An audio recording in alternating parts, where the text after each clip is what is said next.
Mtazamaji wa shirika la Ubc, karibu kwa taarifa zetu za leo, ikiwa ni tarehe 22 mwezi wa Septemba mwaka huu wa 2023. Kama kawaida, siku ya leo ni mimi nakuletea habari hii kutoka Ubc jiji la Kampala. Naitwa Edwin Nychwara Mubegi. Wizara ya Nishati na Maendeleo ya Madini imesema kwamba ni muhimu kutumia habari za kijiografia katika kutambua maeneo yaliyo na madini zaidi ili kuongezea uzalishaji.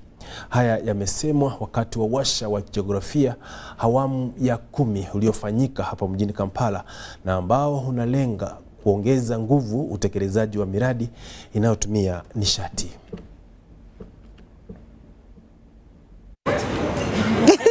Brings different utility players, right from energy, the water and other infrastructure utilities, together with an objective to harmonize standards with which we collect the data, geographical information data, and also set standards to ensure that it is reliable, it is complete, and can inform decision making.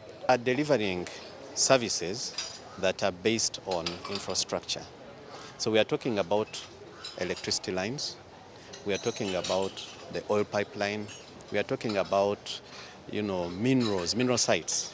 So in order to be able to, first of all, plan on how to extend electricity from one community to another, or from point A to point B, you need to know where that community is.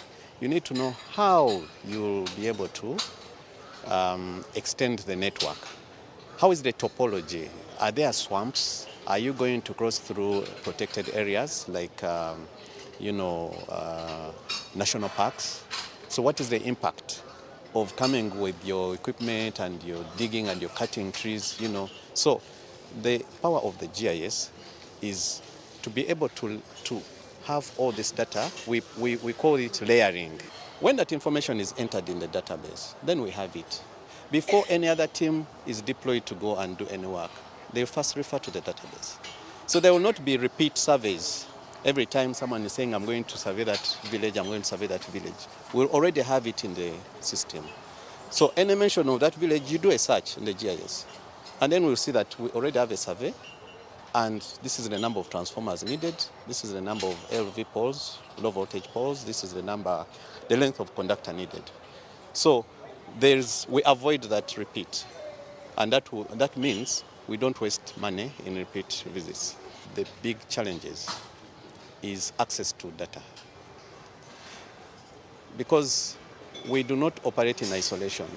So much as we are able to collect certain specific data that we deal with, that we need on a daily, we need other stakeholders also to share the data that they collect.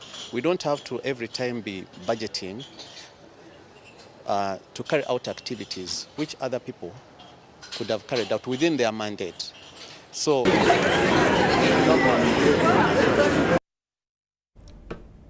Karibu tuendelee kufahamisha. Wataalamu katika sekta ya utalii wa humu nchini wameshauri mbinu za kuinua utalii katika kuendeleza utalii wa humu nchini ili kuboresha viwango hivyo katika mapato ya sekta hiyo. Haya yamesemwa kwenye washa uliofanywa na sekta hiyo katika mgahawa wa Afrikana hapa mjini Kampala, ambao ulilenga kutathmini maendeleo haswa ya kuinua mapato ya kiutalii. Hapa taarifa kwa undani.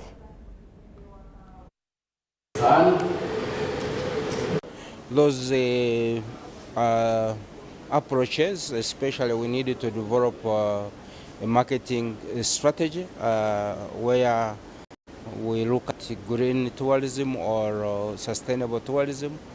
We are also looking at how do we position Uganda in the source markets as a green tourism destination, so that we compete favorably with our competitors.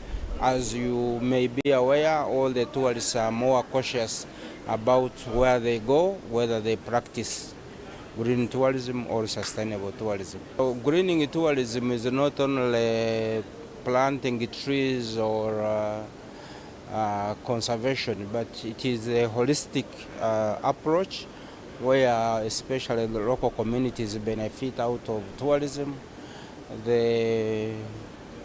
All the sector players, including agriculture, can benefit in tourism, including employment for the youth, specifically those who live around the national parks. We are pushing seriously on something called clean cooking. You must have heard this. Clean cooking. You know we have a cooking tariff.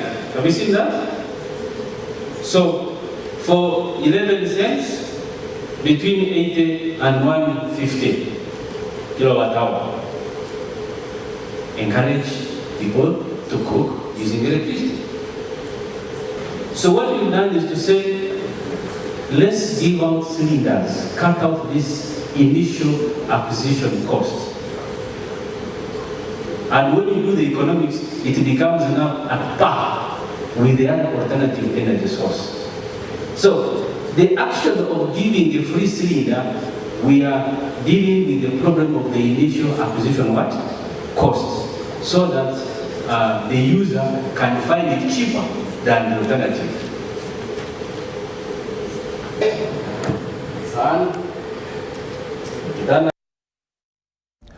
Wito umetolewa kwa vijana wa humu nchini kujipanga na kudumisha umoja iwapo wana hamu ya kudhibiti shauku ya kisiasa katika siku za halafu. Haya yamesemwa na Waziri wa Jinsia, Kazi na Maendeleo ya Miji Betty Amongi, ambaye aliongeza kwamba katika utaratibu wa siasa ya kisasa vijana wamepewa kipaumbele.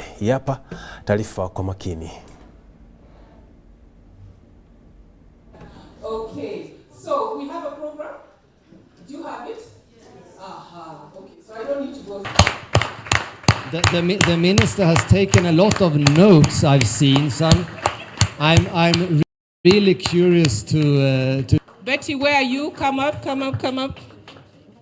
Let's move. Great job. Okay, and Prosper Mubangisi. Yeah.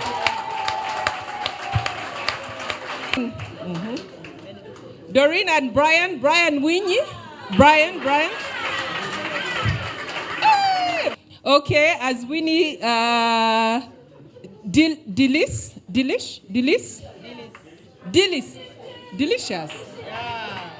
Going to find different leaders who probably want a better Uganda, but they have different ideas to achieve that better Uganda. So instead of inspiring hatred against each other, as fellow young people, we should understand that a difference in ideology should not necessarily inspire hatred. Always do something, even when we do not go through when we aspire for these positions.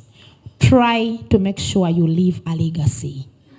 At least let your footmarks be seen even after, so that people have a reason to always regret for not choosing you. Uganda, they are currently running a democracy school funded by the European Union. The school brings together young people from various political parties committed to build their competencies on democratic processes at national, regional, and global levels. Success of this evolution will depend in large part on sustaining this spirit of endeavor and industry amongst the youth that we have seen such good examples of here today. But it also requires support from other key actors. Political parties must play their part in fostering internal democracy and ensuring young leaders are supported and developed into positions with real influence and responsibility. And if you organize yourself and want to determine the cause of this country. So for us, government acknowledge that youth are very important, and there are structures to enhance your participation. Right from the village, their youth are elected, 5 of them, and from there you continue to be elected at parish, sub-county, district, up to the national level, where there is the National Youth Council. There is also members of parliament for the youth, and other structures that facilitates the participation of the young people in the political arena.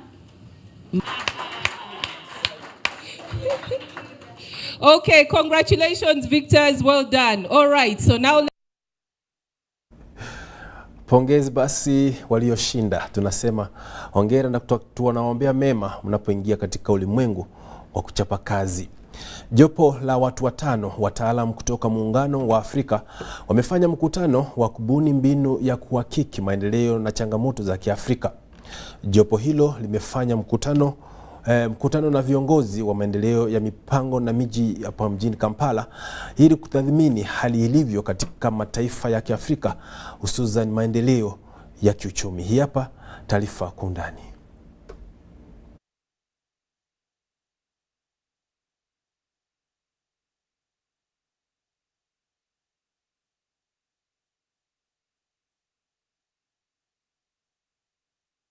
I think that we commend Uganda for their commitment, for willingness to work with us to do this study, and that we are very happy to be with you. Over the past 20 years. The study is taking place in 20 countries, and Uganda is one of the 20 countries. It is the reason why the mission is here. The mission includes the representatives of the APRM Continental Secretariat based in South Africa. It also includes the lead consultant, who is Kenyan, and a consultant doing the case study for Uganda, who is also Ugandan. National Planning Authority as a key stakeholder in the APRM process shall do within this mean to be associated with the study.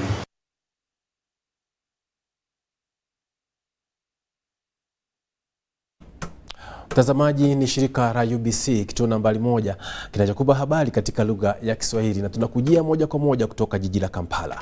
Mimi tameza kopo la maziwa. Wewe tulia tu, nikirudi narudi na mgeni tukufahamishe zaidi.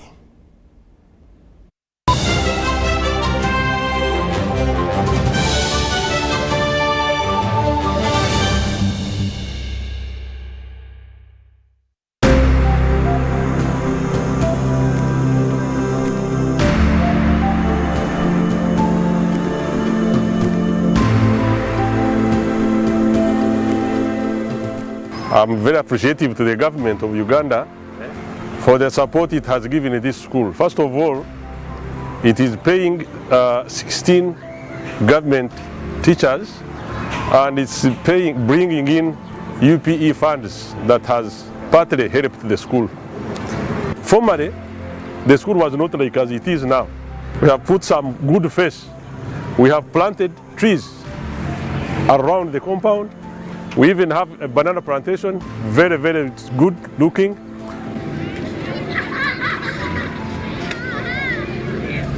We have 16 government teachers and 10 private teachers.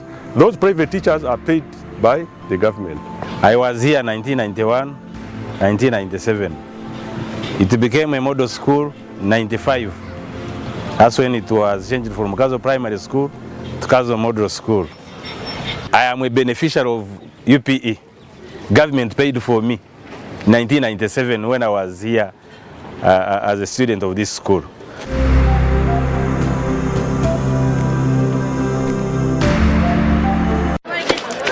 Juko. Yo. Check the shopping, man. What's your secret? Haven't you heard of the Parish Development Model PDM? Yes, I did, but I thought it was just a talk. No, Sebatia. It is real. I and a few friends together formed a circle, accessed money from the PDM, invested in a portrait project, and now things are moving. Juko. I thought I was one of your friends. You are. But you left me behind. I didn't leave you in poverty. What you do, just visit your LC2 chairperson and your parish chief and start the process of economic transformation. Just like that. The Parish Development Model is an initiative from the government of Uganda through the Ministry of Local Government designed to transform all lives of Ugandans for the better. PDM, my parish, my development, my life. It's free. Friday from Airtel. Buy or gift. Buy or gift. Get freaky too. Dial *100*0# to load a Freaky Friday bundle for you to enjoy the best offers on voice and data. To buy a bundle for friends and family, dial *100*0#. Freaky Friday with Airtel. Buy or gift a bundle today. Dial *100*0# to get started. Airtel, a reason to imagine.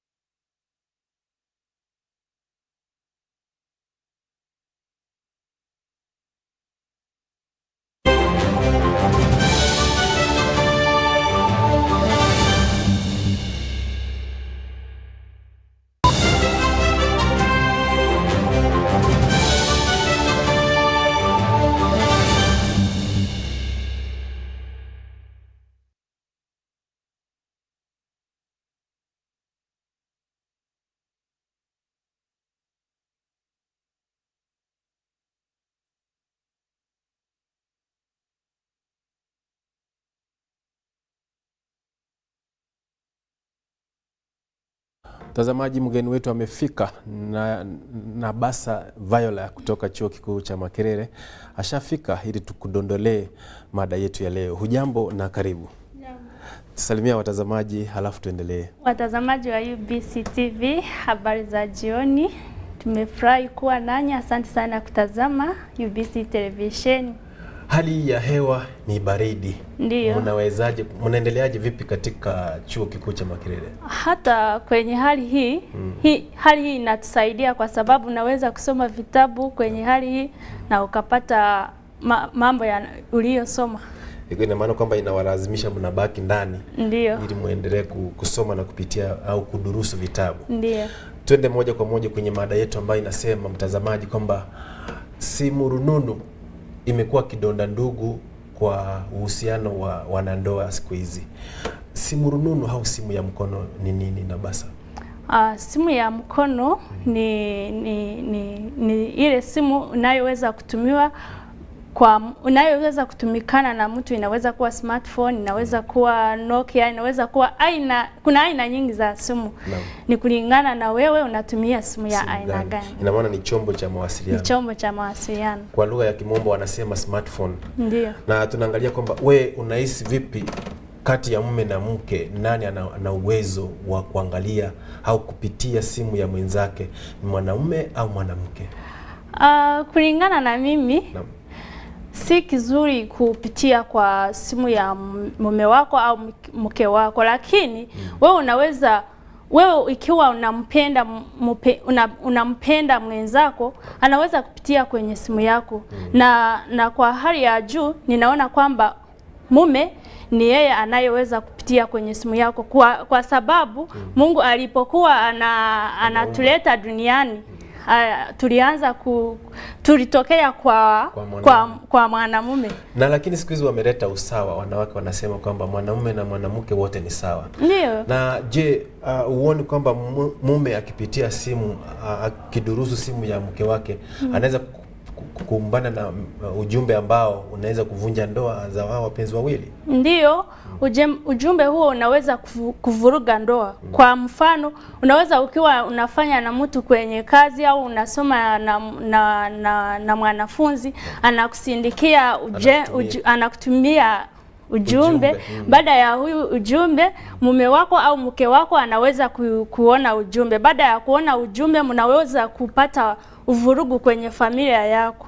Kwa sababu yeye atafikiri kwamba kuna mwingine ameanza penya huko. Ndio. Lakini wanapofanya ndoa wanasema kwamba mume na mke umekuwa kitu kimoja. Ndio. Mimi nahisi kwamba bora mke aweke simu yake pale niipitie na mimi niweke yangu pale niipitie. Je, unafikiri kuna haja ya kuweka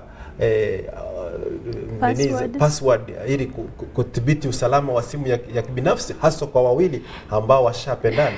Ni kulingana na hali ya watu, kulingana njia mnayopendana, kwa sababu mimi kama mimi siwezi kuambia mume wangu kwamba asione ujumbe kwenye simu yangu, kwa sababu ninaona ananijua nami ninamjua.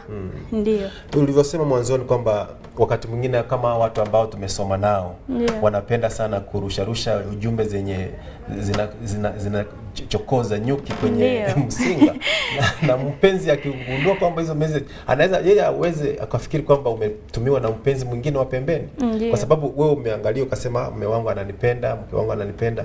Uone kwamba ile hali inaweza kuhatarisha hii ndoa. Inaweza kuleta vurugu kama nimekuambia, kwa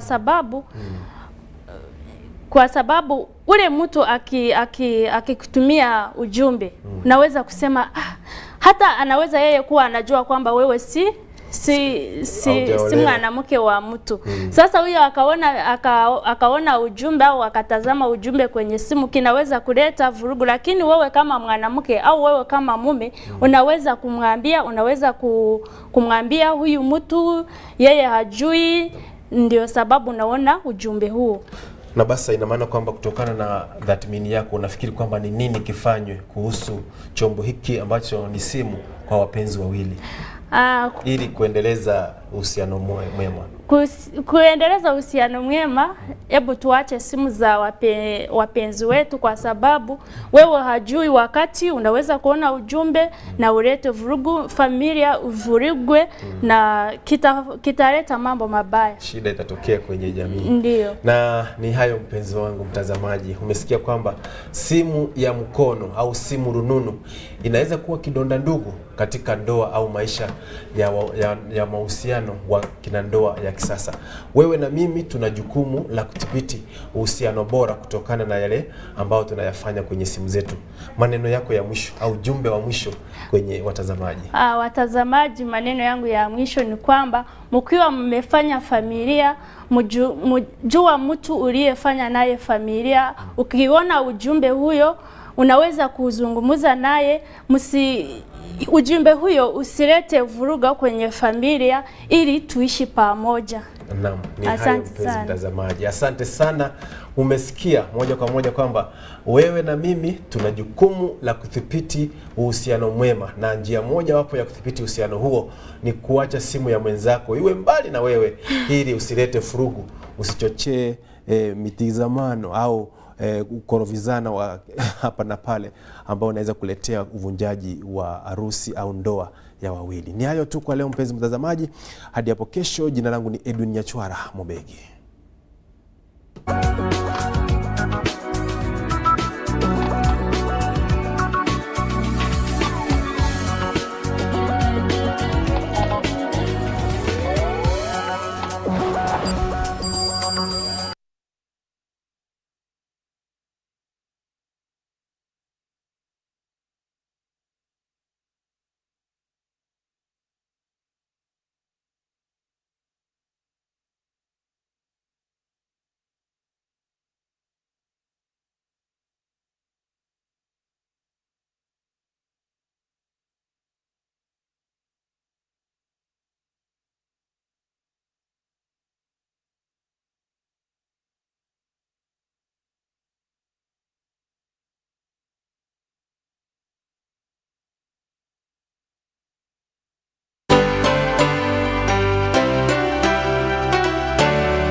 UBC, inspiring Uganda.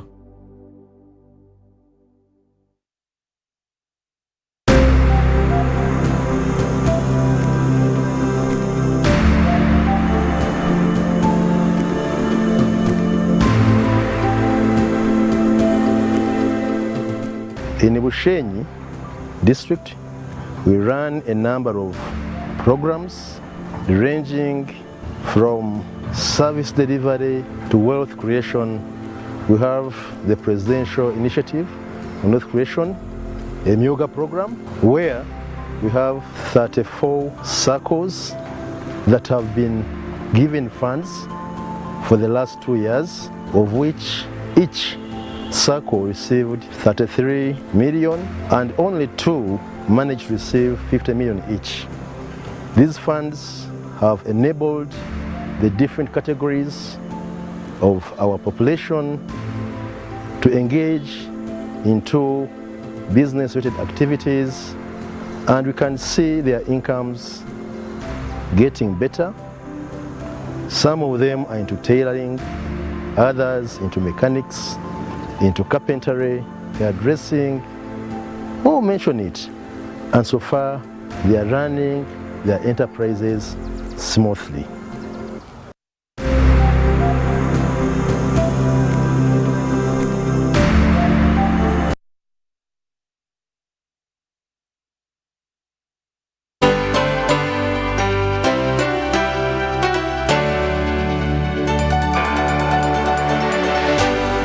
UBC, inspiring Uganda.